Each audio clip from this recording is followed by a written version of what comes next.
everybody. This is my first podcast called Vegan Starz, and today I have Ian Edwards, who's a stand-up comedian and a writer and a longtime friend of mine. Ian's a regular at the Laugh Factory and the Comedy Store, and he's also a writer on the new Jared Carmichael show. So, and he's awesome, and Ian's a vegan. So I want to talk to you a little bit about, that choice of lifestyle and how that came about. Of being a vegan. Yeah. That choice right there. The choice, it was before Obamacare. I didn't have health care. I didn't want to end up going to the hospital. I wanted to be healthy. Yeah. I didn't want to get ass cancer or just any type of cancer. So it was a good decision, from probably 9 years ago, to just eat healthy. Eat healthy. I was hanging out with a friend, and she was a vegan, and she was telling me some of the perks of being a vegan, which is living. So I just kind of ran with that. Okay. Mm-hmm. So is it something that you just decided all of a sudden that you were going to do, or did you take it little by little? No, well, what happened was, we were at Chin Chin's. Chin Chin's is a restaurant on Sunset. Okay. And my homegirl Tangerine, which is a California ghetto name. Okay. That's her name? She's vegan. It's a real name, birth name. It's on a birth certificate. She didn't make it up. It's not a nickname. Okay. So she's vegan, and she's showing me this book, and in the book it's pictures of people's stool and worms that came out of their stool. So I'm whatever. Give me chicken, Chin Chin. This is what I want. I don't care. I'm eating this meat. Whatever. Yeah. So at the time, I was only eating chicken, fish, and turkey. Okay. Anyway. And I'd been eating a lot of chicken. I was chicken more than fish. I was chickened out. Okay. And then so I was home, and I had these turkey sausages. Later on, and I was cooking them, and then it just reminded me of the worms in the book. I thought it had no effect on me until I was cooking. I said, you know what? These are my last sausages. I'm gonna just see what happens if I don't go without meat. Okay. And then that's what happened. I called a Tangerine later. I said, hey, I've been vegan for a month. I said, yeah. I said, I haven't eaten any chicken, any fish, and just pizza. And she said, pizza has cheese in it. Vegan is different from vegetarian. Yeah. I said, she said, I gotta stop eating cheese too. And she's like, yeah, if you want to be a vegan. So I was like, all right. So then I stopped eating cheese. Okay. And cheese is harder to stop eating than meat, because cheese agreed. is in everything. Cheese was the very last thing for me to go. Yeah. I didn't think I would be able to do it. Yeah. Cheese is, what do they call that? The deal breaker. Yeah, it is. And it's crazy to think about it. Mm-hmm. If you think, I don't know, that it's out of a cow. It comes from cow's milk. I don't know. Do you have any weird hang-ups with what the dairy industry is, and how it comes from a cow? I think it's crazy, but I start to talk like that, and people are like, "Oh, Maggie, you're being annoying." Everybody thinks I'm kind of annoying. Tell them. I'm it's a huge cow, and there's milk coming out of it, and we're drinking that milk. So, what do you think about that? Is it crazy? It's not crazy to me, because I grew up drinking milk and eating cheese. What's crazy to me is, so before, there's probably nothing wrong, so there's let me figure this, how I'm gonna say this. So here's a few things I want to say. If you want to eat meat, fine. Mm-hmm. I have no problem eating meat. Here's the reasons why I don't fuck with meat. I don't fuck with meat because chicken tastes different than how it used to taste when I was a kid. When I was a kid, when we had KFC or my mother made chicken, it tastes special. You know what I mean? As an adult, so to the point where it was like a special meal. You got KFC on special occasion. Okay. And we grew up poor, and I vowed as a kid, when I had my own money, I'm gonna eat KFC every day. Yeah. And then when I was able to do that, I used to eat KFC. I was like, something's wrong. This doesn't taste the same. And I thought it was the ingredients at first, but no, they changed chicken itself. The way it's the stuff that goes into it over our lifetime. What they feed it and what they do to it, what they do to a chicken is different from what a chicken, like chickens used to just grow up and eat what they're supposed to eat and be chickens, and you kill them. And then we used to have chickens in Jamaica, and we used to like feed them what chickens eat, and they used to eat it, and then we used to kill them, and we used to cook them, and it used to taste like chicken. Now, I don't know what they're doing to chicken. Yeah. It doesn't taste like chicken from 20 years ago. It's not even, there's a resemblance there. Yeah. It looks like a wing, but it doesn't taste like chicken as great as chicken used to taste. And then they do that with all meat. Like I used to shop at Food for Less. And when I used to eat shitty. Yeah. And you could tell, now I shop at Whole Foods. And if you look at the people who go to Whole Foods and drive by Food for Less, it's a different look of certain people, you know. Yeah. You know, you're like, you'd rather look like the Whole Foods people. Yeah. You know what I mean? You would rather, but there's an idea out there that it's obviously Whole Foods, they call it whole paycheck, you know, and it's expensive and people can't afford vegan food, you know? But then you know, listen, you got one body. You got one body, You know what I'm saying? So it's like we all spend money on shit we don't need. So I'd rather spend some of the money on shit that I don't need on food to just keep this body going. Because if you buy shitty food, eat shitty, there's a good chance you're gonna end up spending that money in a hospital. You know what I mean? So I'd rather spend that money on an $80 apple. You know? Absolutely. You know, so so you make your choice. Like when I was at Food for Less, I used to shop there. He says I have a good time there. They didn't even know what I was. They didn't even know better. Okay. I was at Food for Less, and one day I picked up some salmon because I used to eat fish. So I picked up the salmon, and on the salmon, it said dye is added for coloring. And I'm like, it's salmon. Why does salmon?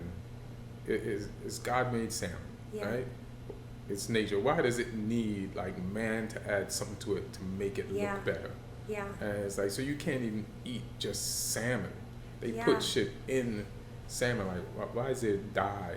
Like, people are gonna eat salmon regardless of how yellow the shit looks or whatever color you think makes it look better. Like, someone's like, I'm gonna improve this. It doesn't need to be improved. Like, leave it alone and you're improving it. You know, so things like that always stuck out to me. It's like we always have to alter stuff and we destroy it.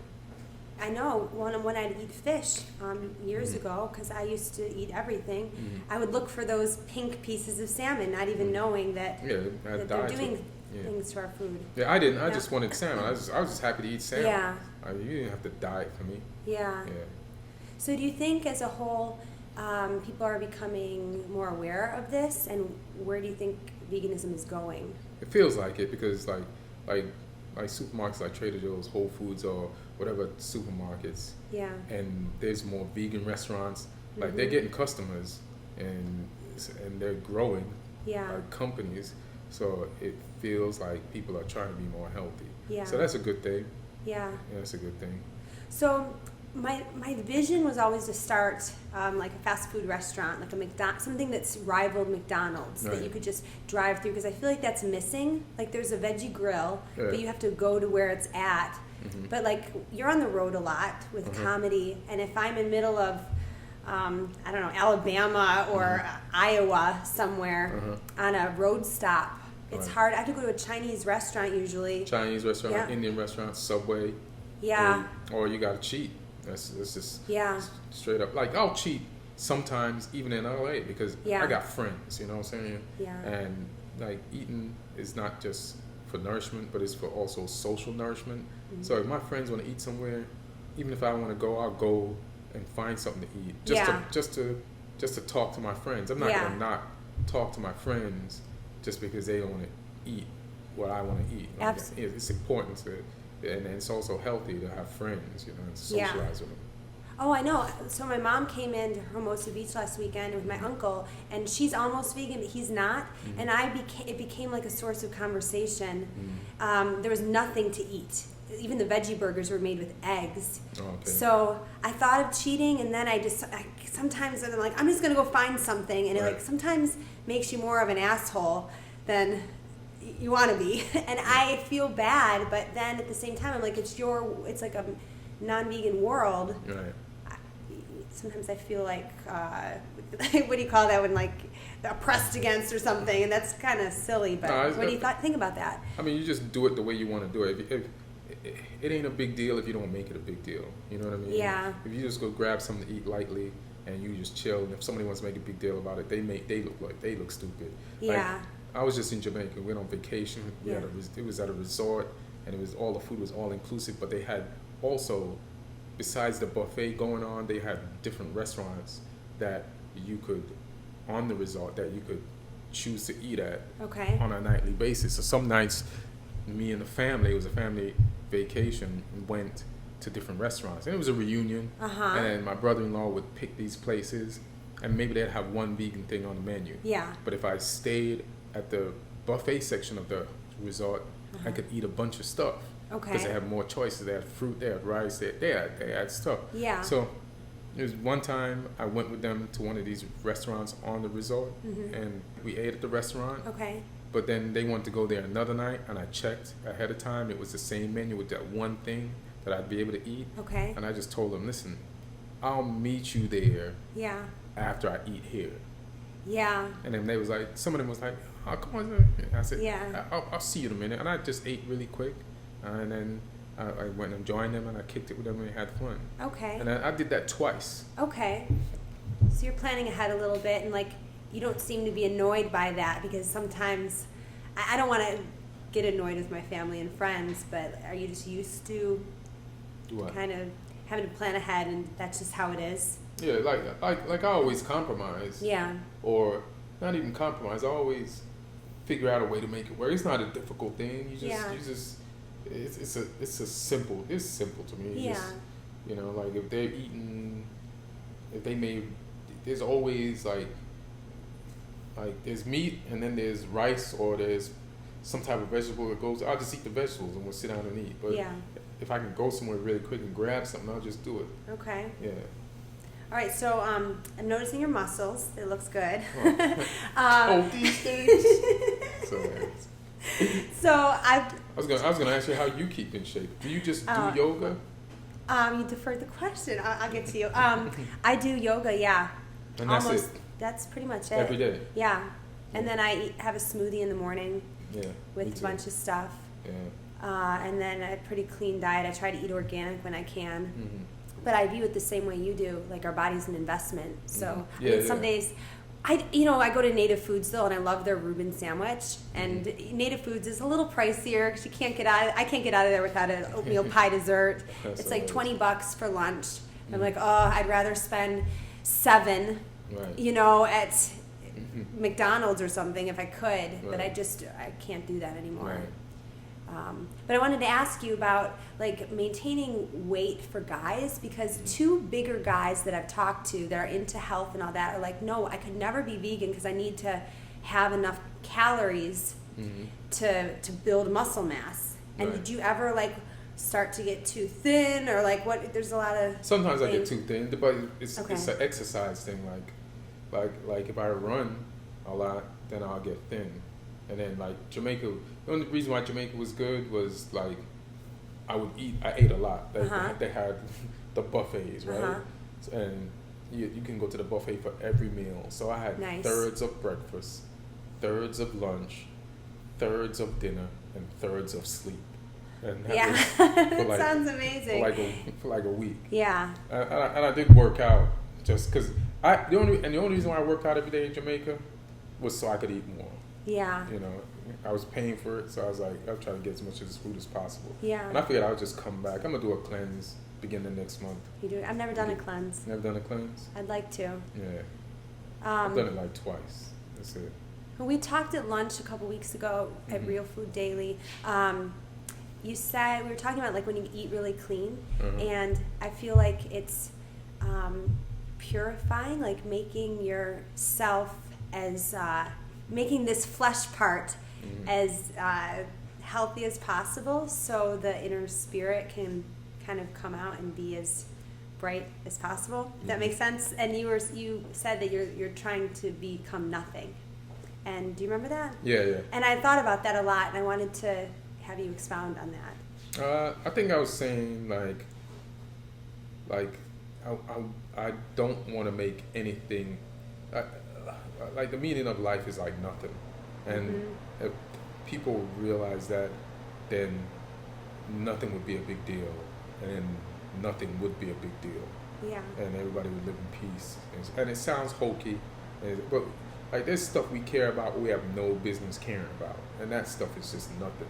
Yeah. And it agitates us, get us angry, we act out, we do things, we hurt people. Yeah.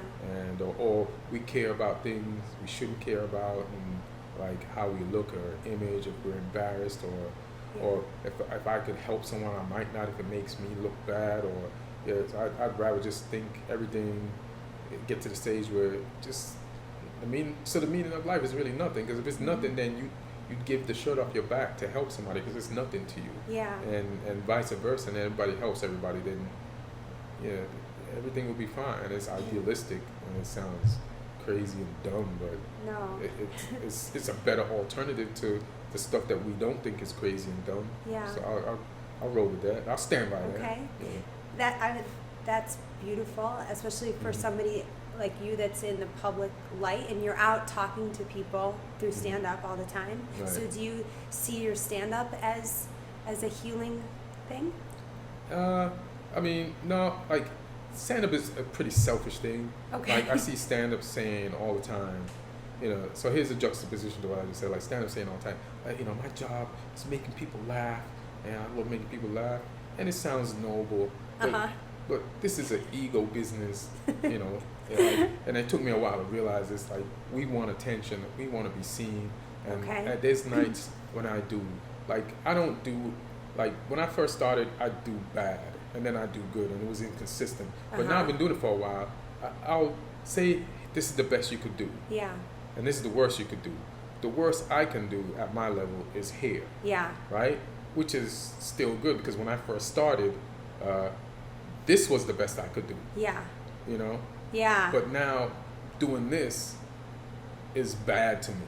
Yeah. And it's bad because I know the audience didn't give me the laughs that I could get here. Yeah. And so that doesn't make me feel good, which made me realize, like, I make people laugh, but their laughter makes me feel better about myself more than me making them laugh. Makes me feel better. So there's something I need from them, So I don't know if maybe their laughter is something I wrote heals me more than it heals them, or maybe it does both. But it's definitely a bartering system. It's definitely a bartering system. Yeah. Yeah. That's beautiful. Okay, let's talk about dating and what you eat. Do you date vegetarian girls? Does it bother you if a girl has a steak in front of you? No, it doesn't. No? Okay, I wouldn't think so. Yeah. I mean, like I'm not gonna judge somebody on what they eat. People it's the funny thing is I get judged for trying to eat healthy by unhealthy people. Yeah. And I have a joke which is based out of truth. Is like first of all, I'm a vegan, but like I don't know 100% if this works. Like I won't know till the end of my life if being a vegan is really the right thing to do. Yeah. Health-wise. Okay. Right? So because there's so many contradicting facts. Yeah. Like some people say you got to eat to your blood type. Some people say you have to do the paleo. So there's so many contradicting diets. Like, so that I get teased all the time by people who eat meat, but I won't know if I live a long time. Like I have to live a long time, because if I die early, all the people who make fun of me are gonna be clowning me at my funeral. Yeah. I know. And they're gonna be like, "You should have ate meat, you asshole. The shit doesn't work. You fucked up. You could have had way more fun with this chicken." You know what I'm saying? And then so funny. If I do live a long time and the shit works, they're gonna be dead. And you can't go to their funeral and be like, "See, motherfucker, you should have ate." Or they just kick you out. The family would kick you out the funeral and say, "Vegans are inconsiderate bastards." So it's a lose-lose for me either way.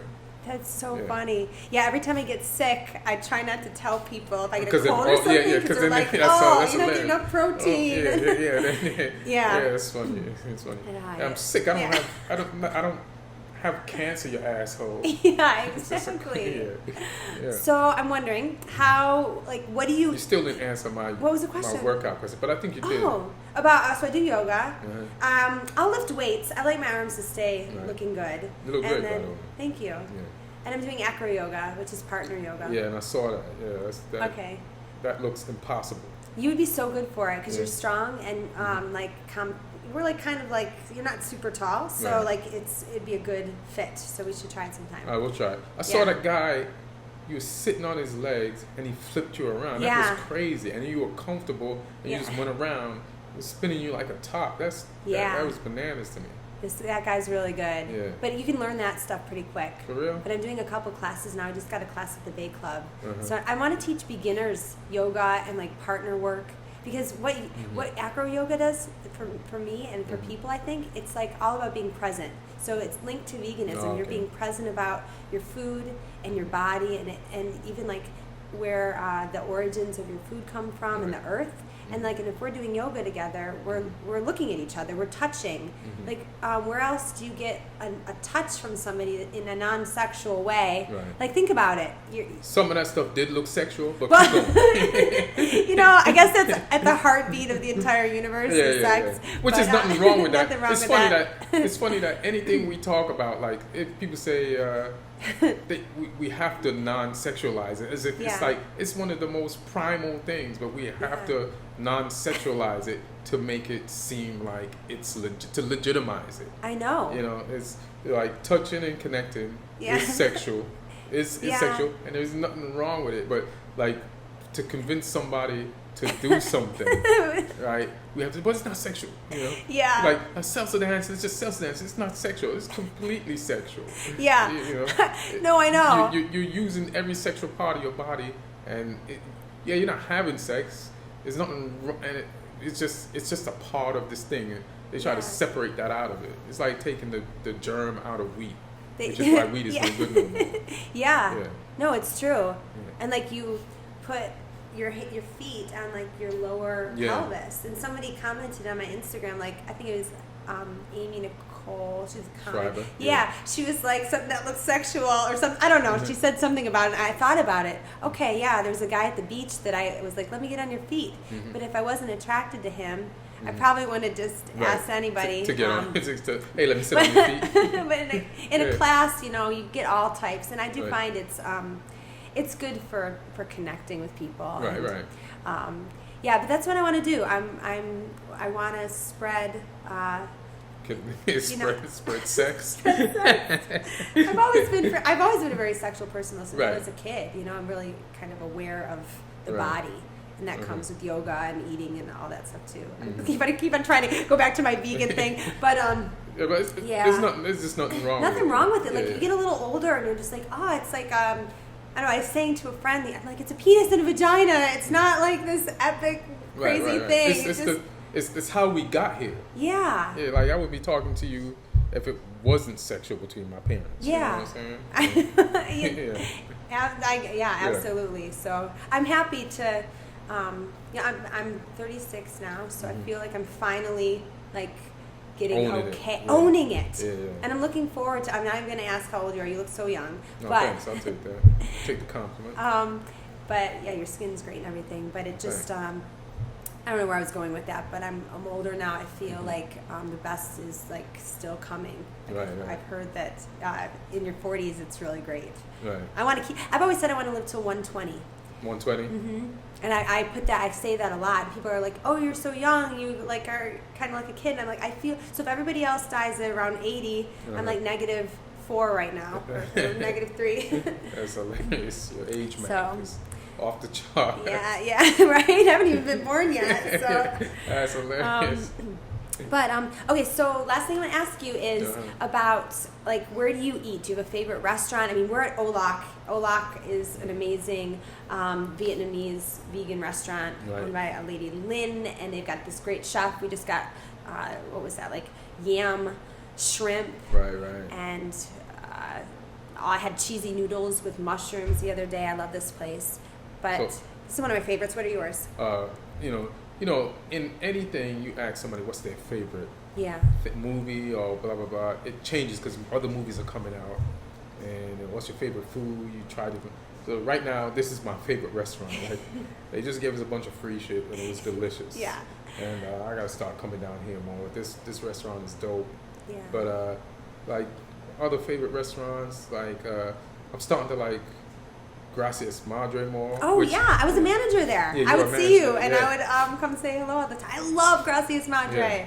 I'm starting to like them more. Sage. Yeah. Sage is a killer. And Real Food Daily and Crossroads is off the goddamn chain. Crossroads. Yeah, Crossroads. Shout out to the chef. Oh, yeah. I went there with Emily. I want to thank Emily Higgins helping me today over there. She's off stage. She helped us set up this podcast. But me and Emily went there. They had like a $75 truffle thing though. Right. Did you know? I mean, the seafood thing? You showed me a seafood thing that they have now. Oh, really? I don't know. It's been a little while. I was like, I got to like save up for this one. But it was a nice night out. Right. What was the seafood thing? I haven't had it, but he showed it to me. He just made a seafood platter type buffet. Not a buffet thing, but a platter thing. Okay. Different levels. He made oysters somehow and lobster and all kinds of shit. So he's showing it to me. He makes 15 a day. So you got to eat it. But whoa, so they're like limited edition beauty. Yeah. I love beautiful food, and I love vegetables and fruit and all that. Right. But like a nice vegan display of beautiful food is so exciting. Yeah. I mean, the visual helps. Yeah. Like if what you're about to eat looks beautiful and healthy, then even psychologically you feel better after eating it, you know? Yes. You feel like I just did something good today. If it's the only thing I did all day, if I slept all day and I didn't do shit, but I just ate a beautiful, healthy looking plate of food, you're like, all right, at least I did that. There's hope for tomorrow. Nice. Yeah, we're so lucky to be able to, and blessed to be around these restaurants. And, you know, we're in Southern California, so there's a lot of them. California or New York, best places to be vegan. Yeah.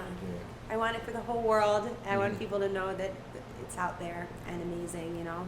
Yeah. Not all just kale and carrots and. Yeah, kale blew up. Kale blew up. Kale blew up, and then but somebody was telling me something like kale got some bad press, like got some Bill Cosby press yesterday. Oh no, it's Billy Kale. I mean, I wish them the best, but. Yeah, you got Bill Cosby. Okay, gotcha. They got some like something. There was some level of something in it, but I gotta check. Oh, really? Yeah. I just do organic kale. Organic kale, yeah, me too. When I can, and I put it in my smoothies.